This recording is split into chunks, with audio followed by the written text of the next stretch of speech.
पूरे बीजेपी वाले आज टीवी पर बाजा बजा रहे, हमने एक प्लेयर को वापस कर दिया। अरे सुनो, तुम क्या सबको बेवकूफ बनाना चाहते हो? हिंदू भाई बहनों से कह रहा हूँ, तुम एक क्रिकेट प्लेयर के कैंसलेशन पर तुम मिठाई बांट रहे हो, तो नरेंद्र मोदी से पूछो। इस साल मोदी ने बांग्लादेश को 120 करोड़ रुपए दिए नहीं दिए, बताओ मेरे को।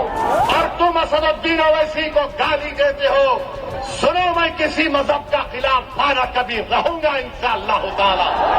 अगर मोहसिन शेख के कातिलों को सजा दिलाने की बात करना अगर जुर्म है तो खुदा की कसम जब तक जिंदा रहूंगा जुर्म करता रहूंगा। महाराष्ट्र की और मुंबई की जनता को बोल रहे देखो हमने एक बांग्लादेशी को भिजा दिया। अरे एक और को भिजाओ ना, जो मोदी की बहन बनकर दिल्ली में बैठी हुई है। मोदी जी सुनो, ये आवाज आ रही है, लेके जाओ उसको, निकालो उसको, पहुंचाओ बांग्लादेश। अस्सलाम वालेकुम my YouTube family, welcome back to my channel Sheen reaction. This is Meeno Sheen Chaudhary. I hope so आप सब लोग फिट फाट होंगे, टिप टॉप होंगे और मज़े से होंगे। तो आज जो मैं वीडियो लेके आई हूँ, वीडियो जो है इंडियन पॉलिटिशियन है असदुद्दीन ओवैसी। असदुद्दीन ओवैसी जो हैं अपने जिस तरह से वो स्पीच करते हैं उस हवाले से काफ़ी ज़्यादा फेमस है, क्योंकि उनकी बहुत सारी बातें जो होती हैं वो बहुत ज़्यादा फ़नी होती हैं। और जिस तरह से इंडियन मुस्तफ़ीज़ुर रहमान को IPL से निकालने के बाद खुश हैं और मिठाइयाँ बांट रहे हैं और बहुत खुश दिखाई दे रहे हैं। तो असदुद्दीन ने बहुत ही मज़ेदार क्वेश्चन पूछा मोदी जी से कि अगर मुस्तफ़ीज़ुर रहमान मुस्लिम है, वो IPL में नहीं खेल सकता, तो एक और मुसलमान जो बिठाई हुई है वो क्या मोदी जी की बहन है? क्योंकि बात तो ये बिल्कुल सच है, एक मुसलमान जो है उसको IPL से निकाला गया और दूसरी मुसलमान जो है उसको इंडिया में ही पनाह दी गई, क्योंकि वो इंडिया के मफाद के लिए फ़ायदा मंद थी, क्योंकि इंडिया ने ये सोचा हुआ है कि फ्यूचर में भी शायद वो शेख हसीना को यूज़ कर सकेंगे और शेख हसीना को यूज़ करके वो बांग्लादेश में अपनी मर्ज़ी से बांग्लादेश को कठपुतली की तरह नाच नचा सकेंगे। लेकिन ऐसा अब नहीं होने वाला, ये ख्वाब इंडिया देखना छोड़ दे। पहले हम वीडियो देख लेते हैं, फिर इस पर बात करेंगे। Let's start the video. 3, 2, 1 start. अभी हम सुन रहे हैं कि एक क्रिकेट टीम में एक बांग्लादेशी था, उसको हटा दिया गया।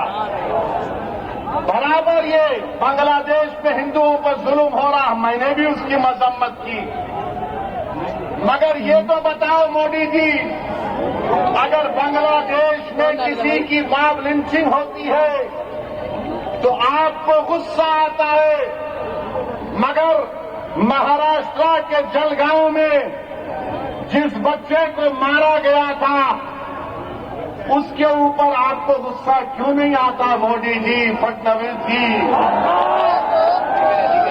सबसे पहली मॉब लिंचिंग 2014 में मोदी की हुकूमत बनने के बाद पूना में मोहसिन शेख की हुई थी और जलगांव में सुलेमान पठान को उसी के दोस्तों ने मार मार कर उसको शहीद कर दिया।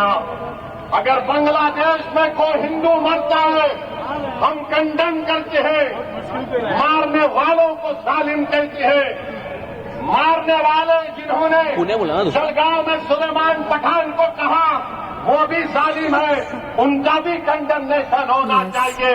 बांग्लादेश हो या भारत हो, इंसान की जिंदगी इंसान होती है, हिंदू की भी जिंदगी होती है, मुसलमान की भी जिंदगी हो सकती है। और हम पूरे बीजेपी वाले आज टीवी पर बाजा बजा रहे, हमने एक प्लेयर को वापस कर दिया। अरे सुनो, तुम क्या सबको बेवकूफ बनाना चाहते हो? सुनो, एक क्रिकेट प्लेयर को निकाल दिया, पूरे बीजेपी वाले बोल रहे ये हमारे इतिहास की कामयाबी हुई है। अब सुनो भारत की जनता, खासतौर से भारत और महाराष्ट्र के हमारे हिंदू भाई बहनों से कह रहा हूं, तुम एक क्रिकेट प्लेयर के कैंसलेशन पर तुम मिठाई बांट रहे हो, तो नरेंद्र मोदी से पूछो। इस साल मोदी ने बांग्लादेश को 120 करोड़ रुपए दिए नहीं दिए, बताओ मेरे को।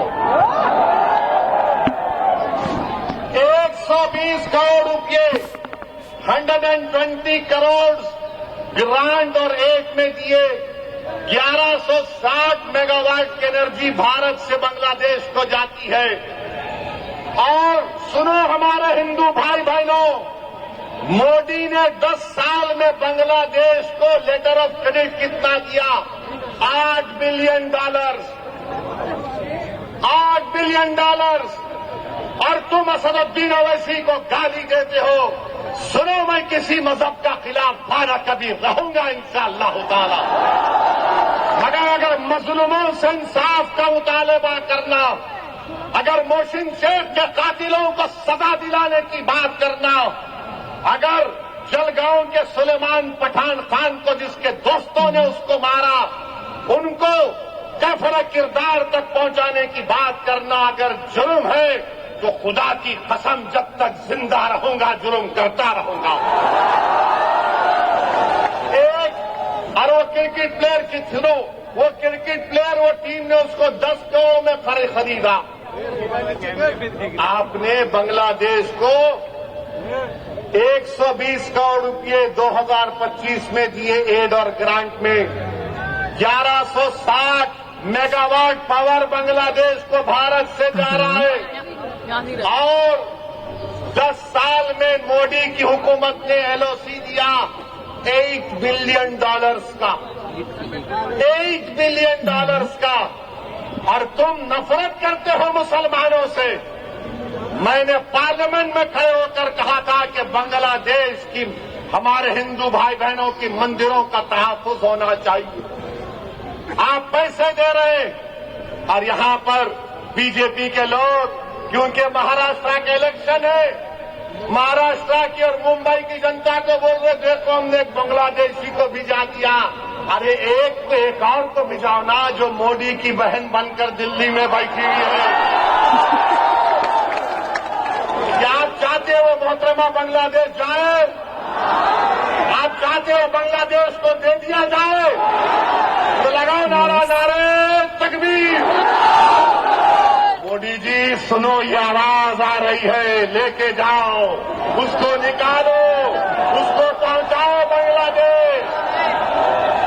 तो व्यूअर्स, ये थी आज की वीडियो। जिस तरह से इंडिया ने बांग्लादेश के प्लेयर को निकाला तो उन्हें एक छोटी सी बात लग रही थी। उन्हें लग रहा था कि हम बांग्लादेश के प्लेयर को बड़े आराम से निकालेंगे, लेकिन पूरी दुनिया में वर्ल्ड वाइड जो है उन्होंने अपना मुंह काला कराया और सारी दुनिया को मोदी जी की नफरत मुसलमानों से जो है वो सामने आ गई है।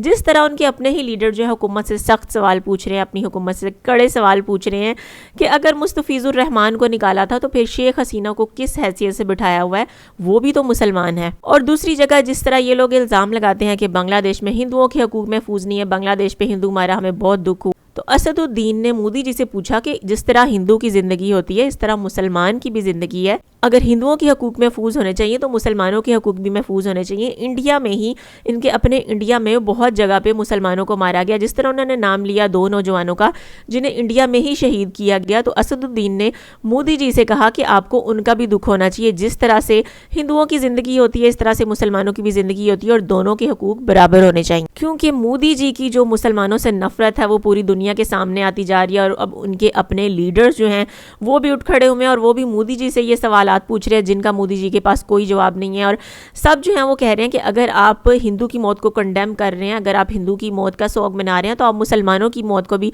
कंडेम करें कि कोई मुसलमानों को भी इस तरह से कत्ल ना करे, कोई मुसलमानों को भी इस तरह से शहीद ना करे, क्योंकि हिंदू और मुसलमान दोनों को बराबर के हकूक मिलने चाहिए। जरूर बताइएगा वीडियो कैसी लगी। वीडियो अच्छी लगी हो तो वीडियो को लाइक कर दें, चैनल पे नहीं हो तो चैनल को सब्सक्राइब कर दें और बेल आइकन को हल्का सा प्रेस कर दें। मिलती हूँ नेक्स्ट वीडियो में। Till then stay healthy, stay wealthy, stay awesome. अल्लाह हाफिज।